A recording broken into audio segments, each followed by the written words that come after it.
গতকাল একটা দৃশ্য চোখে পড়েছিল, যেটা আমাদের জন্য গভীর এক বার্তা রেখে গেল।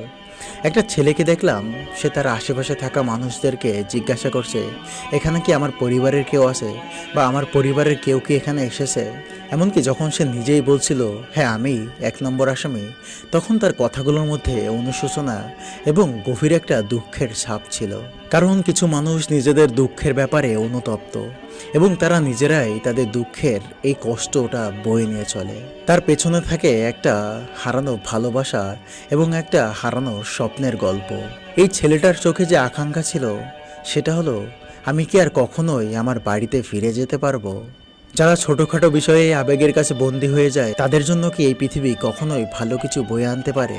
এটা সেই মুহূর্ত যখন একজন মানুষ ভুল করে বয়ে নিয়ে আসে নিজের এবং নিজের পরিবারের জন্য একটা কালো অধ্যায়। এই কালো অধ্যায়ের দুঃখগুলো শুধু তার একার নয়, তার পরিবারেরও। একটা সময়ে এসে মানুষ বুঝতে পারে, অপরাধ কেবল শাস্তিই বয়ে আনে না, সাথে আরও অনেক কিছু বয়ে আনে। ওই সময় হয়তো এই অপরাধীও বুঝতে পারছিল যে এই শোক, এই দুঃখ শুধু তার জন্যই নয়, এটা তার পুরো পরিবারের জন্যই দুঃখ। আর এই দুঃখ সে শুধু একাই বইছে না, বইছে তার পুরো পরিবারটাই। সহপাঠীরা একে একে দূরে চলে যাচ্ছে, কাছের আত্মীয় স্বজনেরাও চিনেও না চেনার ভান করছে, কারণ তারা জানে এখন কোনো উপকার করতে গেলেই যে বিপদে পড়তে হবে।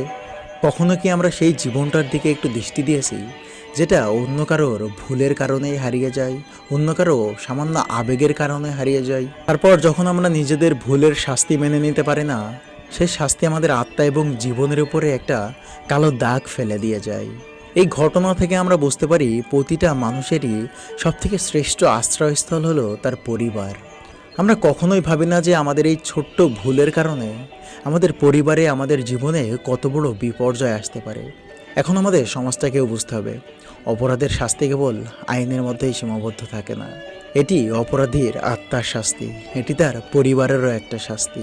এই ঘটনাটি যেন আমাদের চোখে আঙুল দিয়ে দেখিয়ে দিয়ে গেল, আমরা যেন অপরাধ এবং অপরাধীদের ব্যাপারে এখন থেকেই সচেষ্ট হই।